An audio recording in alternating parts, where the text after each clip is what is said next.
প্রথম কথা তো আপনারা জানেন যে এই আন্দোলন শুধুমাত্র কুচবিহার জেলায় হচ্ছে বিষয়টা এমন নয়। সমগ্র পশ্চিমবঙ্গ জুড়ে, সমগ্র দেশ জুড়ে, এমনকি আমরা দেখেছি যে বিশ্বের বিভিন্ন উন্নত দেশ যেখানে বহু মানুষ, সাধারণ মানুষ কিন্তু আন্দোলনে পথে নেমেছে। আজকে স্বাভাবিকভাবেই আন্দোলনেরই একটা অংশ যে নির্যাতিতা, যাকে অকালে এই পৃথিবী ছেড়ে চলে যেতে হয়েছে, তার বিচারের দাবিতে আমরা ডিএম অফিসে একটা শান্তিপূর্ণ ডেপুটেশনের আমাদের বিষয় ছিল এবং সমগ্র পশ্চিমবঙ্গ জুড়েই প্রত্যেকটা জেলাতেই আজকে আমরা এই কর্মসূচি পালন করছি ভারতীয় জনতা পার্টির পক্ষ থেকে। যে কারণে আমরা ডিএম অফিসের কাছে গিয়ে পৌঁছই। আপনারা দেখেছেন অন ক্যামেরা, সেখানে দেখানো হয়েছে সমস্ত নিরস্ত্র লোকের উপরে কিভাবে কাঁদানে গ্যাস ছুড়ে মারা হয়েছে, কিভাবে জল কামান চালানো হয়েছে, লাঠি চার্জ হয়েছে, মহিলাদের উপরে অকথ্য অত্যাচার হয়েছে। আজকে যখন সমগ্র পশ্চিমবঙ্গ উত্তাল আন্দোলনে, আপনারা জানেন কুচবিহার জেলার মানুষ যখন আমরা আন্দোলনে নেমেছি, সাধারণ মানুষ যখন আন্দোলন করছে, স্কুল ছাত্রছাত্রী থেকে শুরু করে বিভিন্ন, আপনারা জানেন যে বিভিন্ন অর্গানাইজেশনের পক্ষ থেকে আন্দোলন করা হচ্ছে, একইভাবে ভারতীয় জনতা পার্টির পক্ষ থেকেও আমাদের সমগ্র রাজ্যব্যাপী আজকে এই কর্মসূচি ছিল।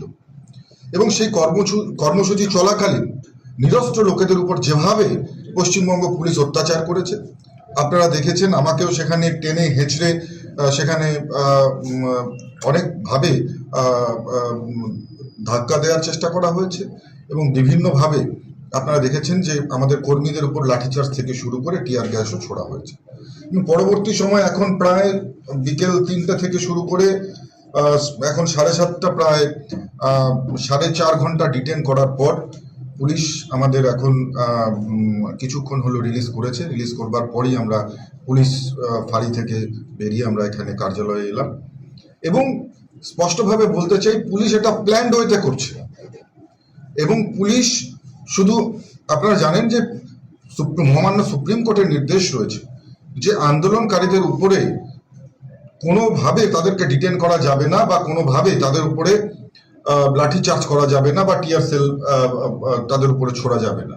তা সত্ত্বেও কুচবিহারের পুলিশ কোথা থেকে এত সাহস পাচ্ছে? এবং ইন্টেনশনালি আপনাদেরকে বলছি, এটা আমার কাছে যেটা ইনপুট রয়েছে, কুচবিহার পুলিশের কাছ থেকে ব্যক্তিগতভাবে আমার যেমন লাইফ থ্রেটেন রয়েছে, ঠিক সেই সঙ্গে সঙ্গে আমরা পুলিশ প্রশাসনের মধ্যে থেকে বহু ব্যক্তি আছে যারা আমাদেরকে খবর দিয়েছে। আজকে 4.5 ঘন্টা ডিটেন করে রাখার পরেও আমরা যখন এসছি, বারংবার পুলিশ প্রশাসন চাইছেন যে কোনোভাবে আবার যাতে তারা থানায় আমাদেরকে নিয়ে যেতে পারেন, বিশেষ করে আমাকে যাতে নিয়ে যেতে পারে এবং এই আন্দোলনকে যাতে দমিয়ে দিতে পারে। প্রাণে মেরে ফেলবার একটা প্রচেষ্টা পুলিশের মাধ্যমে, এটা কিন্তু আমরা দেখতে পাচ্ছি। এবং বহু পুলিশ অফিসার রয়েছে যারা আমাকে নির্দিষ্টভাবে তাদের কাছ থেকে আমরা ইনপুটস পেয়েছি, আইবি ইনপুটস পেয়েছি যে পশ্চিমবঙ্গ পুলিশ, বিশেষ করে কুচবিহার জেলার এসপি এবং কুচবিহার জেলার যারা অফিসার্স রয়েছে, তাদের একটা অংশ এই চক্রান্তে সামিল। তৃণমূল কংগ্রেস, মমতা ব্যানার্জির সঙ্গে এরা চক্রান্তে সামিল। আমি অন ক্যামেরা বলছি, এরা প্রাণে মেরে ফেলবার চেষ্টা করছে এবং যাতে কোনোভাবে ডিটেন করে কোনো রকমভাবে সেটা যে কোনো প্রকারই হোক, যাতে একটা প্রাণ সংশয়ের চেষ্টা করা যায়, এরা কিন্তু সেই চেষ্টা করছে। আমরা পরিষ্কার বলছি, এই আন্দোলন শুধু কুচবিহার জেলার আন্দোলন নয়, এই আন্দোলন সমগ্র পশ্চিমবঙ্গ জুড়ে হচ্ছে। আমরা স্বাভাবিকভাবে আন্দোলনে গিয়েছি, ডিটেন করেছে, সেখান থেকে আমরা বেল বন্ড জমা করে আমরা বেরিয়ে এসেছি, একটা স্বাভাবিক প্রসেস। কিন্তু এর পরেও কেন পুলিশের এত তৎপরতা? এখনো পর্যন্ত পুলিশ প্রশাসন আমাদের বাকি যতজনকে অ্যারেস্ট করে রেখেছে তাদের ডিটেন তাদের করাই রয়েছে। পুলিশ প্রশাসনকে বারবার জিজ্ঞেস করা হলে পুলিশ প্রশাসন বলছে লালবাজারের আন্দোলন যতক্ষণ চলবে ততক্ষণ ডিটেন করে রাখা হবে। এটা কি মগের মুলুক নাকি? লালবাজারের আন্দোলন, সেখানে জুনিয়র ডাক্তাররা আন্দোলন করছে, সেটা সারা পশ্চিমবঙ্গ জুড়ে যে বিজেপির কর্মসূচি চলছে তার পার্ট নয়, সেটা জুনিয়র ডাক্তারদের তাদের আন্দোলন চলছে। লালবাজারে যদি 48 ঘন্টা আন্দোলন চলে বা 3 দিন ধরে আন্দোলন চলে, তার জন্য কি আমাদের কর্মীরা 3 দিন ডিটেন থাকবে? এটা কোথাকার অরাজকতার পরিবেশ তৈরি করতে চাচ্ছে কুচবিহার পুলিশ? আজকে এই ঘটনার তীব্র ধিক্কার জানাই। 7.5 লক্ষ মানুষ আমাদেরকে ভোট দিয়েছে এবং কুচবিহারের আপামর জনসাধারণ আজকে আমাদের সঙ্গে রয়েছে। যে আন্দোলন চলছে সেই আন্দোলনে সাধারণ মানুষও কুচবিহারকে স্তব্ধ করে দিয়ে আপনারা দেখেছেন রাত দখলে মায়েরা মেয়েরা তারা প্রায় 30,000-এর বেশি মহিলা এই কুচবিহারের পথে হেঁটেছে, মায়েরা বোনেরা হেঁটেছে। আজকে স্বাভাবিকভাবেই এই আন্দোলনকে দেখে পশ্চিমবঙ্গ পুলিশ ভয় পাচ্ছে, পুলিশকে দিয়ে এই আন্দোলনকে দমাবার চেষ্টা হচ্ছে, লাইফ থ্রেট করবার চেষ্টা হচ্ছে এবং প্রাণহানি জীবন সংশয় করবার মতন ঘটনা পুলিশ আজকে এই দায়িত্ব, এই টেন্ডার, এই সুপারি কিন্তু পুলিশ নিজে নিয়েছে। অতএব স্বাভাবিকভাবে বলা যায় যে আপনারাও সাংবাদিক বন্ধু, আমি অন ক্যামেরা সব কথা বললাম এবং আপনারা পরবর্তী সময়ে আপনারা নিশ্চিতভাবে পরিলক্ষিত করতে পারবেন যে বিষয়গুলো কি হয়।